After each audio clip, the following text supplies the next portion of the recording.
कमरे में जो इलेक्शन कमीशन और बीजेपी मिलकर 2 और 2 5 करते थे, बिहार में एसआईआर के माध्यम से खुलेआम 2 और 2 50 करने का प्रयास कर रही है इलेक्शन कमीशन ऑफ इंडिया और बीजेपी। इलेक्शन कमीशन लिखित में कुछ कहता है, इश्तिहार कुछ और देता है, यहाँ के सीईओ कुछ और कहते हैं, डीएम कुछ और कहता है, बीएलओ कुछ और करता है। पहली बात तो जेडीयू सरकार बिहार में नहीं चल रही। नीतीश जी अस्वस्थ हैं, उनका चेहरे रखा हुआ आगे। असली सरकार बीजेपी चला रही है, दिल्ली से चला रही है। नमस्कार, स्वराज पोस्ट देख रहे हैं आप। मैं हूं आपके साथ आभा। देखिए, कांग्रेस के नेता राहुल गांधी बिहार आने वाले हैं और एसआईआर और कई मुद्दों को लेकर यात्रा करेंगे, जिसको लेकर कांग्रेस की बैठक हुई है। इसी कड़ी में हमारे साथ मौजूद है कृष्णा अल्लावरू जी। कांग्रेस की बड़ी बैठक हुई है, क्या कुछ को लेकर क्या रणनीति बनाई गई? राहुल गांधी बिहार आने वाले हैं जी। आज देश में जो सबसे बड़ा मुद्दा बन गया है वो ये है कि बीजेपी और चुनाव आयोग मिलकर चुनाव को चोरी कर रहे हैं, वोट को चोरी कर रहे हैं। पहले भी हमने अलग अलग प्रदेशों में ये जो बीजेपी और चुनाव आयोग के बंद कमरे में जुगलबंदी चलती थी, उसको प्रमाण के साथ एक्सपोज किया है। सवाल पूछे, ना चुनाव आयोग ने इस सवालों का जवाब दिया, ना बीजेपी ने इनका सवालों का जवाब दिया। उल्टा डेटा जो था वो छुपा दिया गया। 2 और 2 5 कर वोट चोरी करते थे, चुनाव चोरी करते थे। जब ये एक्सपोज हो गए तो अभी बिहार में स्पेशल इंटेंसिव रिवीजन की प्रक्रिया इन्होंने शुरू कर दी। साधारण भाषा में समझाऊं तो बंद कमरे में जो इलेक्शन कमीशन और बीजेपी मिलकर 2 और 2 5 करते थे, बिहार में एसआईआर के माध्यम से खुलेआम 2 और 2 50 करने का प्रयास कर रही है इलेक्शन कमीशन ऑफ इंडिया और बीजेपी। इसका इंडिया गठबंधन विरोध करती है।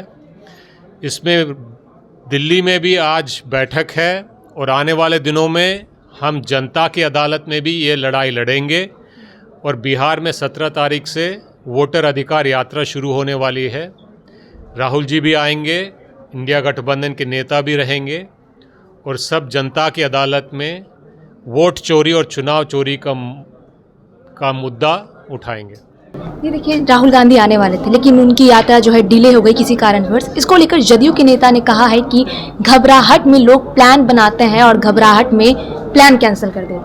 देखिए, बहुत सिंपल सी बात है, ना प्लान घबराहट में हुई है, ना पोस्टपोन घबराहट में हुई है। पोस्टपोन इसीलिए हुए क्योंकि माननीय शिबू सोरेन जी गुजर गए थे। अब घबराहट में क्या बात हुई है, क्या काम हुआ है, मैं बताता हूँ। घबराहट में स्पेशल इंटेंसिव रिवीजन को बिहार में लागू किया गया है। 1 महीने के रातों रात घबरा कर, बिना सोचे बिना समझे आपने एक प्रक्रिया लागू की। वो घबराहट में किया हुआ काम है। क्योंकि आपने घबराहट में वो काम किया, उसमें 100 तरह के कमियां आ चुकी हैं। डे 1 से हम एक्सपोज कर रहे हैं इस प्रक्रिया को। इलेक्शन कमीशन लिखित में कुछ कहता है, इश्तिहार कुछ और देता है, यहाँ के सीईओ कुछ और कहते हैं, डीएम कुछ और कहता है, बीएलओ कुछ और करता है। लाखों करोड़ों के तादाद पर बिहार में नकली प्रक्रिया से, फर्जी तरीके से वोटरों को जोड़ा गया है, वोटरों को काटा गया है। यह आधुनिक भारत का चुनावी इतिहास में सबसे बड़ा घोटाला है, सबसे बड़ा स्कैम है। खुलेआम वोटों की चोरी की जा रही है, चुनाव की चोरी की जा रही है। पहले बिहार में हम सुनते थे कि बूथ को कैप्चर करते थे, वो कोई गुंडा करता था, कोई मवाली करता था, कोई क्रिमिनल करता था। आज खुलेआम वोटर लिस्ट की कैप्चरिंग हो रही है, लेकिन कौन कर रहा है? Election commission of India BJP के साथ मिलकर खुलेआम ये काम कर रहा है। ये हाल हो गया देश का। तेजस्वी के पास 2 एपिक नंबर मिला है और चुनाव आयोग ने उन्हें नोटिस भेजा है। इसको लेकर क्या कहेंगे? अगर 2 एपिक नंबर मिला है तो ठीक करने का काम चुनाव आयोग का है, लेकिन मेरा चुनाव आयोग से एक और बड़ा सवाल है। लाखों करोड़ों के तादाद पर फर्जी वोटर बनाने का, फर्जी दस्तखत करने का, बंद कमरे में बैठकर फॉर्म भरने का प्रमाण हमने दिया है। बीजेपी के नेता बीएलओ के साथ, ईआरओ के साथ बैठकर लाखों करोड़ों हजारों में नकली फॉर्म भरे हैं, उन पे कार्रवाई क्यों नहीं हुई? नकली फर्जी दस्तखत लाखों करोड़ों के संख्या में इलेक्शन कमीशन के नाक के नीचे इलेक्शन कमीशन के लोगों ने प्रशासन से मिलकर खुलेआम कर रहे हैं, उस पे एक भी कार्रवाई क्यों नहीं? साफ पता चलता है कि इलेक्शन कमीशन निष्पक्षता भूल चुकी है। वो बीजेपी के गोद में बैठ गई है और बीजेपी के लिए काम कर रही है। जैसे लगातार नीतीश सरकार की तरफ से योजनाएं लाई जा रही है, इसको लेकर जैसे विपक्ष की तरफ से कहा जा रहा है कि ये हमारी योजना थी, इसको लेकर ने सम्राट चौधरी ने तंज कसा है आरजेडी और कांग्रेस पर, कहा है कि एक क्रेडिट चोर है तो एक क्रेडिट खोर है। वोट चोर भी है, आइडिया चोर भी है, और बिहार में जो चोरी, मर्डर, रेप चल रहा है उसके जिम्मेदार भी बीजेपी ही है। पहली बात तो जेडीयू सरकार बिहार में नहीं चल रही। नीतीश जी अस्वस्थ हैं, उनका चेहरे रखा हुआ आगे। असली सरकार बीजेपी चला रही है, दिल्ली से चला रही है। और जब से बीजेपी बिहार में सरकार चला रही है तब से लॉ एंड ऑर्डर की धज्जियां उड़ गई हैं। Crime capital of India BJP ने बिहार को बना दिया है। बीजेपी ने बिहार में गुंडा राज कायम कर दिया है। तो उप मुख्यमंत्री को जवाब देना चाहिए कि उनके मंत्रिमंडल में उनके दल का मंत्री नकली दवाई बेचते हुए करोड़ों का मुनाफा करता है, लेकिन अभी भी वो मंत्री है।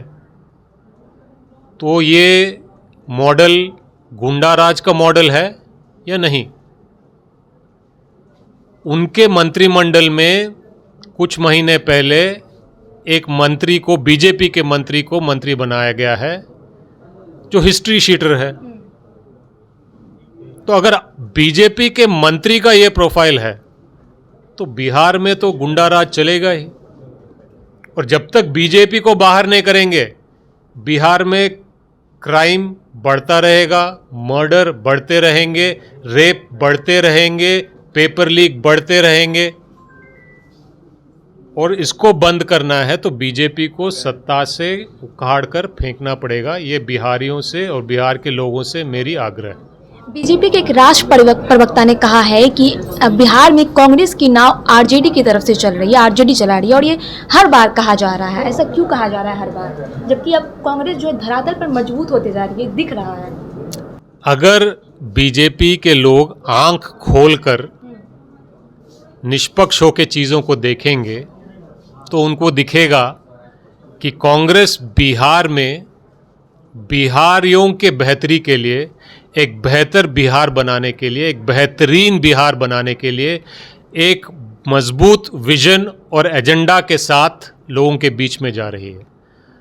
और ये हमने बाकी प्रदेशों में करके दिखाया है, केंद्र में करके दिखाया है, और अगर जनता आशीर्वाद देगी तो बिहार में भी हम ये करके दिखाएंगे।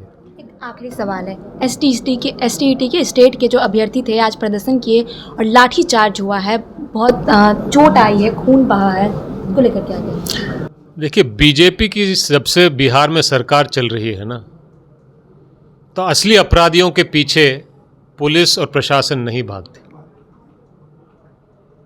एक बड़े सीनियर पुलिस ऑफिसर ने यह कहा कि अगर बिहार में अपराध बढ़ रहा है, क्राइम बढ़ रहा है, तो वो शायद इसलिए बढ़ रहा है, शायद नहीं इसलिए बढ़ रहा है क्योंकि किसान के पास काम नहीं है। तो हो सकता है उस पुलिस को ये लगता हो कि छात्र के पास भी काम नहीं है, तो जो बढ़ता अपराध है शायद वो छात्र कर रहे हैं, तो उनको लॉ एंड ऑर्डर को मजबूत करने के लिए छात्रों पे लाठी चलानी पड़ रही है। तो ये बीजेपी की सरकार की मानसिकता है। असली अपराधी को आप छोड़ दोगे, किसानों को अपराधी बना दोगे, छात्रों को अपराधी बना दोगे। माफियाओं को पीटना चाहिए था, माफियाओं को गिरफ्तार करना चाहिए था। पेपर लीक जिसने करवाया है, धांधली जिसने करवाया है, उसको पकड़ना चाहिए। जो उसका विरोध कर रहा है, जो अपने अधिकार के लिए हक मांग रहा है, लड़ाई लड़ रहा है, उसको आप पीट रहे हो।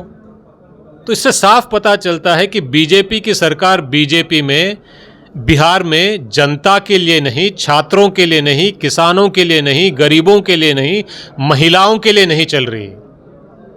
ये माफियाओं के लिए चल रही है, ये मर्डरों के लिए चल रही है, हिस्ट्री शीटरों के लिए चल रही है, अपराधियों के लिए चल रही है। इस सरकार को उखाड़कर बिहार की जनता को फेंकना ही पड़ेगा। तब तक बिहार में विकास नहीं होगा, निवेश नहीं आएगा, उद्योग नहीं आएगा, नौकरियां नहीं बढ़ेंगी।